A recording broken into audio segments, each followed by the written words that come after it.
Warahmatullahi wabarakatuh. Selamat pagi anak-anak semuanya. Sekarang kita masuk pada bab pembahasan pengantar ilmu sejarah atau bab yang pertama. Ya, ini dia. Asal usul kata sejarah. Kata sejarah itu berasal diserap dari bahasa Arab yang artinya pohon, ya, syajarotun. Karena kalau di Indonesia itu sejarah pada mulanya meneliti asal usul keturunan, riwayat dan silsilah para raja-raja, entah di Jawa, Sumatera, Sulawesi, Kalimantan, Papua, Maluku, Nusa Tenggara dan sebagainya. Seperti yang Pak Agus kemarin gambarkan, itu seperti pohon keturunan asal usul yang kalau dibalik itu seperti pohon yang terbalik. Dalam bahasa Arab sendiri itu tidak menggunakan kata pohon atau sejarotun atau sejarah, tapi menggunakan kata tarik untuk ilmu sejarah umum. Sedangkan untuk ilmu sejarah khususnya Muslim atau sejarah Islam itu memakai Sirah Nabawiyah, ya, sejarah khusus para nabi, khususnya Nabi Muhammad dan sahabat-sahabatnya. Historia atau gesik, ya, ini kalau dari bahasa asing. Historia ini dari bahasa Inggris yang artinya nya, history, iskannya, story, berarti ceritanya, berarti cerita masa lampau. Kalau bahasa Yunani itu disebut historia atau ilmu. Atau bahasa yang lain seperti yang ditugaskan Pak Agus, bahasa Inggris, bahasa Jerman, atau bahasa asing yang lain, Perancis, Belanda, boleh-boleh saja. Yakni sejarah itu adalah pengkajian terhadap segala sesuatu mengenai manusia secara kronologis. Kalau dalam bahasa Jerman itu disebut Geschichte, seperti yang saya sebutkan tadi, yang artinya sesuatu yang telah terjadi. Sejarah menurut tokoh, ini gambar siapa? Ayo, ada yang tahu? Herodotus, ya, kalau tidak salah itu. Ya, ini lahir atau masa hidupnya 484 sampai 425 sebelum Masehi. Sebelum Masehi, ya. Ia disebut the father of history, bapak sejarah dunia, ya. Sejarah tidak berkembang menurut beliau ke arah depan dengan tujuan pasti, melainkan bergerak secara garis lingkaran yang tinggi rendahnya diakibatkan oleh keadaan manusia.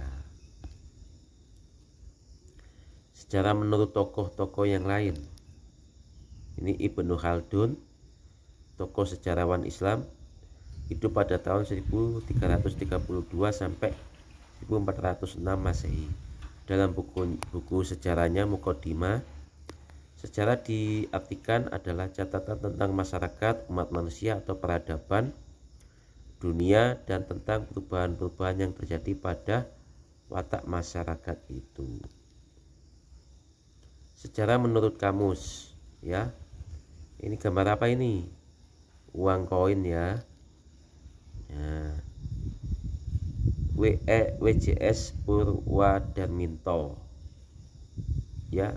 Sejarah adalah kesusastraan lama, silsilah asal usul. Yang kedua, kejadian dan peristiwa yang benar-benar terjadi pada masa lampau. Selanjutnya, ilmu pengetahuan, cerita, pelajaran tentang kejadian dan peristiwa yang benar-benar terjadi pada masa lampau. Sejarah menurut tokoh, Raden Muhammad Ali pernah mengemukakan pendapatnya bahwa sejarah adalah sejumlah perubahan-perubahan, kejadian-kejadian dan peristiwa-peristiwa dalam kenyataan sekitar kita, yakni cerita tentang perubahan, kejadian dan peristiwa yang merupakan realitas atau kejadian yang benar-benar terjadi. Selanjutnya, sejarah adalah ilmu yang bertugas menyelidiki perubahan-perubahan, kejadian-kejadian dan peristiwa penting yang merupakan realitas tersebut. Nah, ini menurut Muhammad Ali. Kesimpulannya, sejarah adalah peristiwa-peristiwa yang benar-benar terjadi pada masa lampau dalam waktu kehidupan manusia sebagai makhluk sosial. Yang kedua, kesimpulannya, cerita atau kisah atau catatan tentang peristiwa-peristiwa yang terjadi pada masa lampau yang disusun berdasarkan peninggalan-peninggalan atau sumber-sumber sejarah. Ilmu yang mempelajari peristiwa-peristiwa yang benar-benar terjadi pada masa lampau. Sejarah sebagai peristiwa dan kisah. Nah, itu ada beberapa gambar kisah-kisah sejarah anak-anak. Nah, sejarah sebagai peristiwa atau kisah, yakni sejarah sebagai peristiwa atau realita, histori realite. Artinya peristiwa atau kejadian sejarah merupakan sebuah fakta atau kenyataan historis. Sejarah sebagai kisah sejarah, l'histoire, ini bahasa Latinnya, yang artinya adalah kisah sejarah dihadirkan kembali sebagai data sejarah. Nah, peristiwa sejarah itu gambar Gajah Mada ya anak-anak, adalah peristiwa yang Pak Agus sebutkan kemarin, peristiwa yang unik, hanya satu kali terjadi, one, atau bahasa Latinnya once, atau enmelet, atau Jermannya itu enmelet, sekali terjadi, ya tidak akan pernah ada peristiwa yang terulang kembali. Meskipun ada yang mirip-mirip, tapi kan pelakunya dan tempo atau waktunya kan tentu berbeda. Peristiwa tersebut besar pengaruhnya, sepertinya Pak Agus kemarin bilang, bagi bangsa dan negara atau bagi satuan wilayah yang lebih kecil, provinsi kah, kabupaten, baik pada masanya atau pada masa-masa berikutnya. Sejarah sebagai ilmu dan seni, ini dia. Sejarah sebagai ilmu, ya, ini bisa bersifat empiris, memiliki objek, memiliki teori, memiliki metode. Yang pertama, memiliki empiris, bisa dipertanggungjawabkan kebenarannya. Memiliki objek, jadi objek sejarah itu ada. Siapa dia? Adalah apa? Ada yang tahu? Objek sejarah itu adalah tempo atau waktu. Kalau subjeknya kan manusia, pelakunya ya. Memiliki teori ya. Jadi sejarah itu punya teori. Dan memiliki metode. Metodenya apa? Penelitian itu ya. Kita lihat empiris. Dari bahasa empire, Yunani ya, artinya pengalaman. Sejarah bergantung pada pengalaman manusia yang direkam dalam dokumen dan peninggalan sejarah. Pernah ke museum kan? Nah, di museum itu ada dokumennya. Objeknya apa? Dalam bahasa Latin yang diartikan adalah hadapan, sasaran, atau tujuan. Objek sejarah adalah manusia dan masyarakat ya. Dengan penekanan manusia dalam sudut pandang waktu.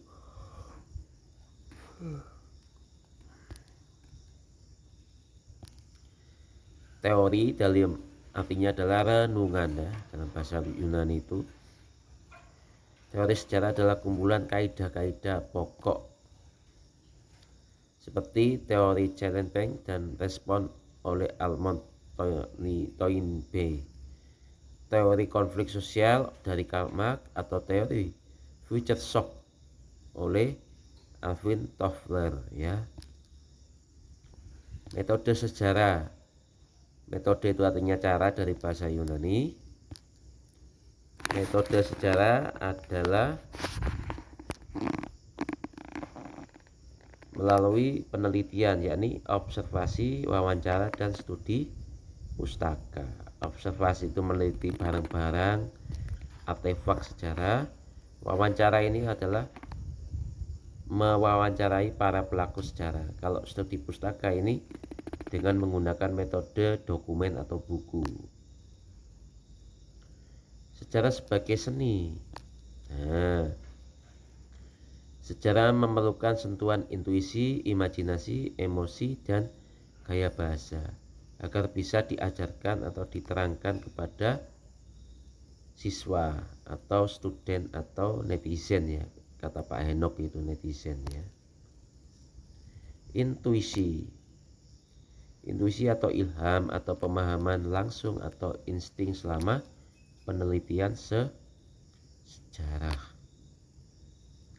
Berpijak pada data yang ada, datanya harus akurat agar sejarah itu bisa ditarik kebenarannya.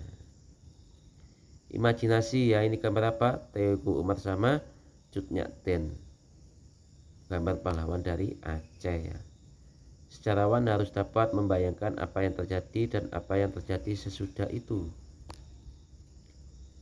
Teuku Umar, hutan dan pantai. Maksudnya adalah Teuku Umar itu identik dengan kepahlawanan yang suka di pantai, ya, suka menyusun strategi di pantai. Kalau Cut Nyak Ten, hutan, desa, Meunesa, dan masjid. Wanita pada hakikatnya itu ada di tempat ibadah atau di desa, ya. Nah, contoh imajinasinya gitu, seorang wanita pahlawan itu ada di desa, hutan, Meunesa ini musola, ya, ini di Aceh, ya. Kalau lebih besar lagi masjid. Nah, ini adalah gambar siapa, ada yang tahu? Gambarnya Jenderal Sudirman. Perasaan digunakan untuk menyatukan dengan objeknya, seolah mengalami sendiri peristiwa itu. Jadi kita melihat gambar itu seolah-olah kita ada di dalam gambar itu sebagai bagian dari prajurit Jenderal Sudirman. Revolusi, perang, dan pemberontakan dituliskan dengan perasaan yang melibatkan emosi penulis, ya, sangat menjiwai. Gaya bahasa itu ada gambar novel Orang-orang di Persimpangan Kiri. Adalah istilah atau idiom yang berbeda pada setiap zamannya. Setiap pada awal kemerdekaan, kewaspadaan menghadapi bahaya.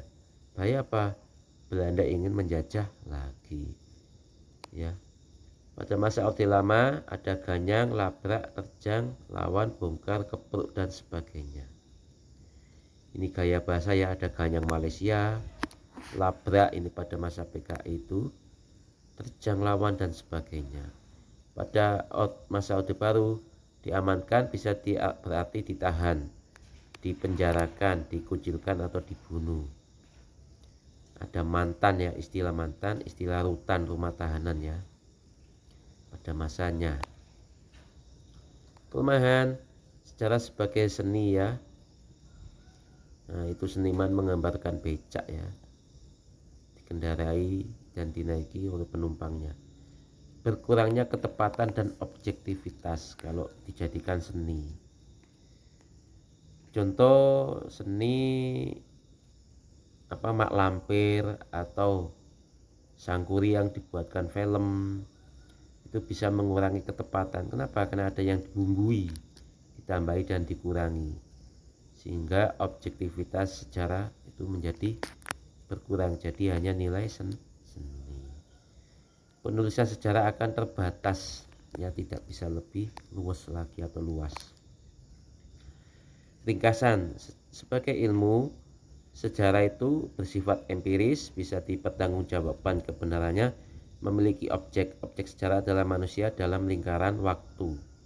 memiliki teori dan memiliki metode atau cara. Sebagai seni, memerlukan intuisi, memerlukan imajinasi, memerlukan emosi, dan memerlukan gaya bahasa. Ini ya.